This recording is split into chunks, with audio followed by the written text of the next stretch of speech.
Welcome to our channel. Friends, మీరు ఎప్పుడెప్పుడా అని వెయిట్ చేసినటువంటి ఇంటర్ క్వాలిఫికేషన్స్తో సచివాలయ అసిస్టెంట్ పర్మనెంట్ జాబ్స్కి నోటిఫికేషన్ అయితే రిలీజ్ అయిపోయింది. 300కి పైగా వేకెన్సీస్ని అయితే రిక్రూట్మెంట్ చేస్తున్నారు. ఏ విభాగంలో ఇంటర్ పాస్ అయినా ఎలిజిబులే.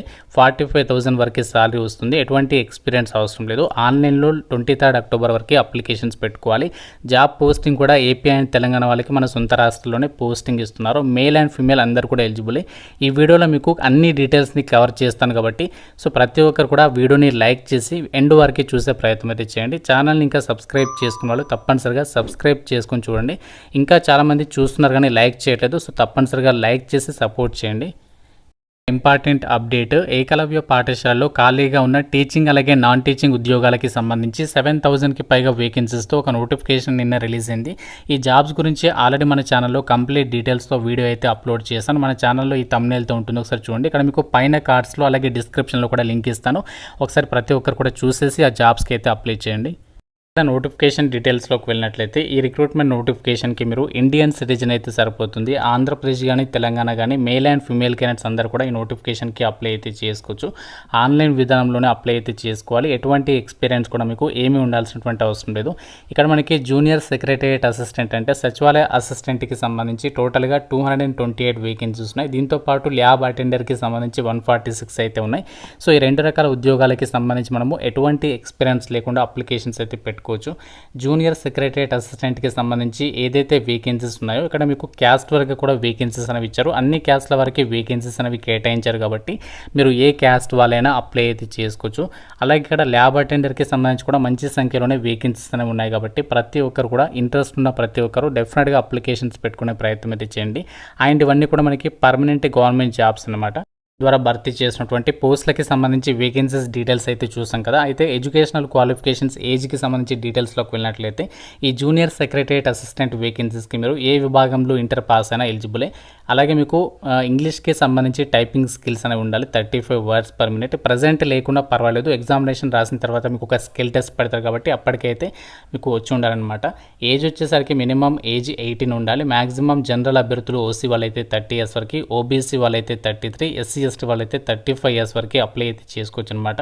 అలాగే ల్యాబ్ అటెండర్కి సంబంధించి కూడా జాబ్స్ని అయితే భర్తీ చేస్తున్నారు. వీటికి వచ్చేసి 10th అనేది పాస్ అయి ఉండి ల్యాబొరేటరీ టెక్నీషియన్లు డిప్లొమా కానీ సర్టిఫికేట్ కానీ ఉన్నటువంటి వాళ్ళు ఎలిజిబుల్. ఒకవేళ మీకు ఈ క్వాలిఫికేషన్ లేకపోతే సైన్స్ విభాగంలో అంటే ఇంటర్లో బైపీసీ కానీ ఎంపీసీ కానీ ఎవరైతే చదివి ఉంటారో వాళ్ళు కూడా ఈ యొక్క ల్యాబ్ అటెండర్ ఉద్యోగాలకి అప్లై అయితే చేసుకోవచ్చు. సేమ్ ఏజ్ లిమిట్ అయితే ఇక్కడ ఇవ్వడం అయితే జరిగింది. ఇవన్నీ కూడా గ్రూప్ సి క్యాడర్కి సంబంధించినటువంటి పర్మనెంట్ జాబ్స్ అనమాట. కి సెలెక్ట్ అయినటువంటి అభ్యర్థులకి సాలరీ అనేది ఎంత వస్తుందంటే జూనియర్ సెక్రటేరియట్ అసిస్టెంట్ ఉద్యోగాలకి అయితే మీకు లెవెల్ 2 ప్రకారం బేసిక్ పే అనేది 19,900 నుంచి 63,000 వరకు ఉంటుంది. సో దీంతోపాటు ఇంకా మనకి సెంట్రల్ గవర్నమెంట్కి సంబంధించి అడ్మిసిబుల్ అలవెన్సెస్ ఉంటాయి కదా, అవన్నీ కలుపుకుంటే మీకు చేరగానే మీకు 45,000 వరకు సాలరీ తీసుకోవచ్చు. ల్యాబ్ అటెండర్ ఉద్యోగాలకి అయితే లెవెల్ 1 ప్రకారం అన్ని అలవెన్సెస్ కలుపుకుంటే అప్ టు 30,000 వరకు అయితే సాలరీ అనేది పొందొచ్చు అనమాట. ఒక జాబ్స్కి సంబంధించి సెలక్షన్ ప్రాసెస్ అనేది ఎలా ఉంటుందంటే జూనియర్ సెక్రటేరియట్ అసిస్టెంట్ వేకెన్సీస్కి సంబంధించి మీకు ఫస్ట్ ప్రిలిమినరీ ఎగ్జామినేషన్ క్వాలిఫైయింగ్ నేచర్లో ఆబ్జెక్టివ్ విధానంలో కండక్ట్ చేస్తారు. 100 మార్క్స్కి అయితే ఉంటుంది. ఇందులో మీకు reasoning, quant, general awareness, basic knowledge of computer operation, అలాగే మీకు ఇక్కడ language competency test, English and హిందీకి సంబంధించి క్వశ్చన్స్ అనేవి అడుగుతారు.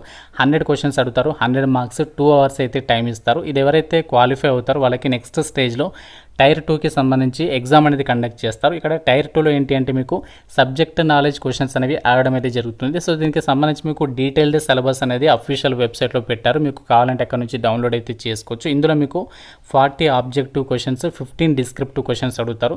ప్రతి కరెక్ట్ ఆన్సర్కి 1 మార్క్ అనేది కేటాయిస్తారు. 3 hours అయితే ఉంటుంది. 55 క్వశ్చన్స్ అడుగుతారు. 100 మార్క్స్ అనమాట. ఇందులో మీకు నెగటివ్ విధానం కూడా ఉంటుంది. ప్రతి రాంగ్ ఆన్సర్కి మీకు 1/4 నెగటివ్ విధానం అనేది ఉంటుంది. సో దీని తర్వాత మీకు టైపింగ్కి సంబంధించి స్కిల్ టెస్ట్ అనేది కండక్ట్ చేస్తారు. ఇది వచ్చేసి 50 మార్క్స్కి కండక్ట్ చేస్తారు. అందులో మీకు జస్ట్ 20 మార్క్స్ తెచ్చుకుంటే క్వాలిఫై అయితే అయిపోతారనమాట. మెయిన్గా మనకి ఫైనల్ మెరిట్ లిస్ట్ అనేది టైర్ 2ని పరిగణలోకి తీసుకొని మిమ్మల్ని సెలక్షన్ చేయడం జరుగుతుందని చెప్పేసి క్లియర్గా అయితే చెప్తున్నారు. ఏదైతే ల్యాబ్ అటెండర్ ఉద్యోగాలు ఉన్నాయో సో దీనికి కూడా మనకి 2 ఎగ్జామ్స్ ఉంటాయి. సో దాని తర్వాత మీకు ఎటువంటి స్కిల్ టెస్ట్ అనేది ఉండదు. జస్ట్ 2 ఎగ్జామ్స్ ఉంటే క్లియర్ చేస్తే సరిపోతుంది. సో ఇందులో కూడా సేమ్ ఎగ్జామినేషన్ ప్యాటర్న్ ప్రిలిమినరీకి సంబంధించి అది ఎవరైతే పాస్ అవుతారో టైర్ 2 ఎగ్జామ్ అనేది కండక్ట్ చేస్తారు. ఇందులో కూడా మనకి దాదాపుగా ఇందులో సేమ్ ఎగ్జామినేషన్ ప్యాటర్న్ కాకపోతే సిలబస్ అనేది డిఫరెంట్గా ఉంటుంది. సో ఈ విధంగా ఈ యొక్క జాబ్స్కి సంబంధించి మిమ్మల్ని సెలక్షన్ చేస్తారు. Examination examination centres AP and Telangana వాళ్ళకి మన సొంత రాష్ట్రాల్లోనే ఎగ్జామినేషన్స్ అనేవి కండక్ట్ చేయబోతున్నారు. అండ్ ఇక్కడ మీకు ఎగ్జామినేషన్ లాంగ్వేజ్ మాత్రం ఇంగ్లీష్ అండ్ హిందీ లాంగ్వేజ్లో క్వశ్చన్ పేపర్ అనేది రావడం జరుగుతుంది. కి సంబంధించి ఎలా అప్లై చేసుకోవాలి, అప్లై ప్రాసెస్ అనేది చూద్దాము. సో మీకు లింక్ కూడా మన వెబ్సైట్లో అయితే ఇస్తాను, అక్కడ నుంచి వెళ్ళి కూడా మీరు యాక్సెస్ అనేది చేయొచ్చు. సో మీరు ఆ లింక్ పైన క్లిక్ చేసినట్లయితే మీకు ఈ విధంగా national education society for tribal students అని చెప్పేసి ఈ విధంగా అయితే వస్తుంది. ఈఎంఆర్ఎస్ స్టాఫ్ సెలక్షన్ ఎగ్జామినేషన్ 2025 అని చెప్పేసి ఉంటుంది. సో మీరు ఇక్కడ కొంచెం కిందికి స్క్రోల్ డౌన్ చేసినట్లయితే ఇక్కడ మీకు న్యూ రిజిస్ట్రేషన్ అని చెప్పేసి కనిపిస్తుంది. సో దీనిపైన అయితే ట్యాప్ చేయండి, అంటే సెకండ్ సెక్షన్ ఉంది కదా దానిపైన ట్యాప్ చేసేసి సో ఇక్కడ మీరు నోటిఫికేషన్ ఇక్కడ నుంచి కూడా డౌన్లోడ్ అయితే చేసుకోవచ్చు. ఇక్కడ మీరు అన్ని ఇన్స్ట్రక్షన్స్ ఒకసారి క్లియర్గా చదవండి. అన్ని కూడా ఇన్స్ట్రక్షన్స్ అనేవి క్లియర్గా చదివిన తర్వాత కిందికి స్క్రోల్ డౌన్ చేసేసి ఒక చెక్ బాక్స్ అనేది టిక్ చేసి క్లిక్ హియర్ టు ప్రొసీడ్ పైన క్లిక్ చేయాలి. సో క్లిక్ చేయగానే మీకు ఈ విధంగా అయితే వస్తుంది. ఇక్కడ మీరు ఏంటి అంటే ఫస్ట్ పర్సనల్ డీటెయిల్స్ ఇవ్వాలి, తర్వాత ఇక్కడ మీరు మీ నేమ్ అవన్నీ కూడా ఇచ్చేసేసి అలాగే మీ యొక్క అడ్రస్ డీటెయిల్స్ అవన్నీ కూడా ఇచ్చేసేసి ఫస్ట్ ఈ యొక్క ప్రాసెస్ అనేది కంప్లీట్ చేయాలి. సో ఈ యొక్క ప్రాసెస్ అనేది కంప్లీట్ చేసిన తర్వాత ఏంటంటే సో మీకు రిజిస్ట్రేషన్ నెంబర్ అనేది వస్తుంది. సో మీకు రిజిస్ట్రేషన్ కంప్లీట్ అయిన తర్వాత ఇక్కడ మీకు లాగిన్ అని చెప్పేసి ఉంటుంది, కింద చూడండి ఇక్కడ లాగిన్ అని చెప్పేసి సో దీనిపైన క్లిక్ చేయాలి. సో క్లిక్ చేసేసి మీకు వచ్చినటువంటి రిజిస్ట్రేషన్ నెంబర్ ఎంటర్ చేసి పాస్వర్డ్ ఇచ్చేసి క్యాప్చా ఇచ్చేసి లాగిన్ అయినట్లయితే అప్పుడు మీకు ఏంటి అంటే అప్లికేషన్ పేజ్ అనేది వస్తుంది. అందులో మీ డీటెయిల్స్ ఫిల్ చేసి డాక్యుమెంట్స్ అప్లోడ్ చేసి ఫీ పేమెంట్ చేసేస్తే మీ అప్లికేషన్ అనేది కంప్లీట్ అయితే అయిపోతుంది. సో ఈ ప్రాసెస్ అంతా కూడా మీరు అన్ని డాక్యుమెంట్స్ అనేవి రెడీగా స్కాన్ చేసి పెట్టుకుంటే మొబైల్లో కూడా అప్లికేషన్ ప్రాసెస్ అనేది చేసేసవచ్చు అనమాట. సంబంధించి ఇంపార్టెంట్ డేట్స్ విషయానికి వచ్చినట్లయితే ఆల్రెడీ మనకి అప్లికేషన్ ప్రాసెస్ అనేది స్టార్ట్ అయిపోయింది. సో అప్లై చేయడానికి లాస్ట్ డేట్ 23 అక్టోబర్ వరకు అయితే టైం ఉంది. సో ఈ యొక్క డేట్లోపు మనము ఇక జాబ్స్కి అప్లికేషన్స్ అయితే పెట్టుకోవాల్సి ఉంటుంది. సంబంధించి అప్లికేషన్ ఫీ డీటెయిల్స్లోకి వెళ్ళినట్లయితే అమ్మాయిలందరూ కూడా అలాగే ఎస్సీ ఎస్టీ పీడబ్ల్యూడీ అబ్బాయిలు నాన్ టీచింగ్ స్టాఫ్ పొజిషన్స్ కాబట్టి వీటికి మీరు 500 రూపీస్ ప్రాసెసింగ్ ఫీజు అనేది చెల్లించాలి. సో మిగతా అందరూ కూడా ఆ యొక్క ప్రాసెసింగ్ ఫీజుతో పాటు అప్లికేషన్ ఫీజు అంటే టోటల్గా 1500 రూపీస్ ఆఫ్ అప్లికేషన్ ఫీజు మిగతా అభ్యర్థులు అయితే పే చేయాల్సి ఉంటుందన్నమాట. ఇది మనకి government of India ministry of tribal అఫైర్స్కి సంబంధించినటువంటి సంస్థ. ఏకలవ్య మోడల్ రెసిడెన్షియల్ స్కూల్స్లలో ఖాళీగా ఉన్నటువంటి యొక్క నాన్ టీచింగ్ స్టాఫ్కి సంబంధించినటువంటి జూనియర్ సెక్రటరియట్ అసిస్టెంట్ అంటే సచివాలయ అసిస్టెంట్తో పాటు ల్యాబ్ అటెండర్కి సంబంధించినటువంటి వేకెన్సీస్ డీటెయిల్స్ అనమాట. కాబట్టి ఇంటర్ పాస్ అయిన వాళ్ళకి చాలా మంచి అవకాశం ఇది. మన సొంత రాష్ట్రాల్లోనే ఉన్నటువంటి ఏకలవ్య మోడల్ రెసిడెన్షియల్ స్కూల్స్లో మీరు పనిచేసేటువంటి గొప్ప ఛాన్స్ అని చెప్పుకోవచ్చు.